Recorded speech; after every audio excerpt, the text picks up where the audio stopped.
আল্লাহ পাক চান যে আমরা যেন জান্নাতে যাই। যদি আমরা জান্নাতে যেতে না পারি পরকালে, একটা কারণে যেতে পারবো না, অনলি একটা কারণ, সেটা হলো আমাদের নিজের দোষে। একটা কারণ, যারা জাহান্নামে যাবে মানুষ এবং জিনদের মধ্যে, নিঃসন্দেহে মহাবিশ্বে তারা ছাড়া জাহান্নামে যাওয়ার উপযুক্ত কেউ ছিল না। ও জাহান্নামে যাওয়ার উপযুক্ত ছিল বলেই আল্লাহ পাক তাকে জাহান্নামে পাঠাবেন। আর যারাই জান্নাতে যাবে প্রত্যেকেই শুধু আমলের বদৌলতে যাবে না, বরং আল্লাহ পাকের রহমতেই যাবে। আল্লাহ পাকের রহমত যাদের উপরে বর্ষিত হবে তারাই জান্নাতে যাবে ইনশাআল্লাহ। কে আমল দিয়ে যেতে পারবে না। যত আমলই করি বলা যাবে না এই আমলের বদৌলতে জান্নাতে যেতে পারবো। আল্লাহ পাক দয়া না করলে হবে না। আল্লাহ পাক চান যে আদম সন্তান যেন জান্নাতেই যায়। এই কারণেই সৃষ্টি করা, এই কারণেই আপনার ওহীভিত্তিক গ্রন্থগুলো পাঠানো, এই কারণে নবী রাসূল পাঠানো, আলেম ওলামা সৃষ্টি করা, মানুষকে সতর্ক করা, হায়াত দেয়া, বারংবার জীবনে চলতে ফিরতে আপনাকে অ্যালার্ম করা হয় আল্লাহর পথে ফিরে আসেন, আল্লাহর পথে ফিরে আসেন। অ্যালার্ম করা হয় না? বিপদ দিয়ে আপনাকে অ্যালার্ম করা হয় আল্লাহর পক্ষ থেকে। আপনি চলতে পথে হোঁচট খান, আল্লাহ আপনাকে অ্যালার্ম দেন, ফিরে আসো। চলছেন বিপথে, আল্লাহ পাকে অ্যালার্ম দেন, ফিরে আসো। আল্লাহ পাকের পক্ষ থেকে কিন্তু এগুলো আসে। অদ্ভুত একটা হাদিস বললাম, অদ্ভুত বলতে বলছি অ্যামেজিং হাদিস।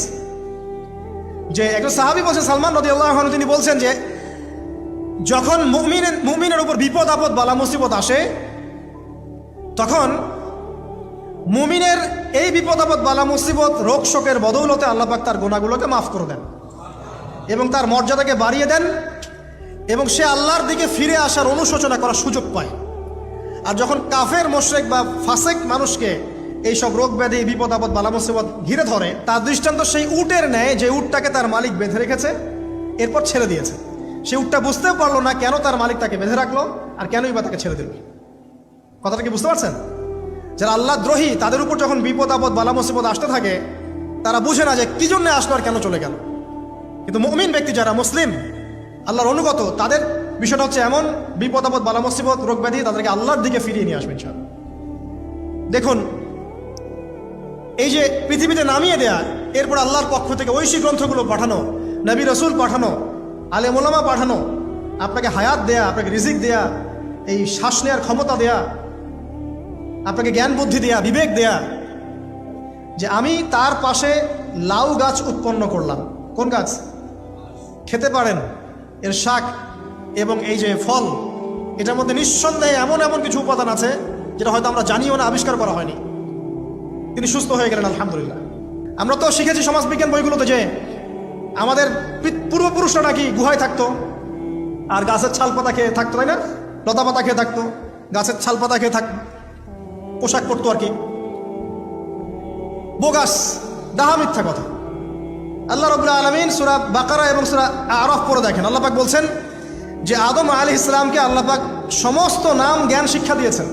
মহাবিশ্বের যে প্রয়োজনীয় জ্ঞানগুলো আছে সেগুলো আল্লাহ পাক আদমকে শিখিয়েছেন আলাইহিস সালাম। ওয়াল্লামা আদামাল আসমাআ কুল্লাহা, আল্লাহ পাক আদমকে সমস্ত নাম শিক্ষা দিয়েছেন। আমাদের পিতা মাতারা মূর্খ ছিলেন না, তারা সৃষ্টি থেকেই জ্ঞানী ছিলেন। আদম আলাইহিস সালামের পারমাণবিক বোম বানানোর কোনো প্রয়োজন ছিল না। ছিল? বানান নাই। আপনার মধ্যে এই জ্ঞানটা আসছে কিভাবে? বাই ডিএনএ আপনি জ্ঞান পাচ্ছেন, কারণ আমরা আদম সন্তান। অনেক জ্ঞান আমাদের ভিতরেই আছে, এগুলো চর্চার মধ্য দিয়ে, গবেষণার মধ্য দিয়ে প্রস্ফুটিত হয় মাত্র। জ্ঞান ভিতরে আছে আমাদের পিতাকে জ্ঞানী করে পাঠানো হয়েছে। এই জ্ঞান শিক্ষা দেওয়াটা হচ্ছে আল্লাহ পাকের সবচেয়ে বড়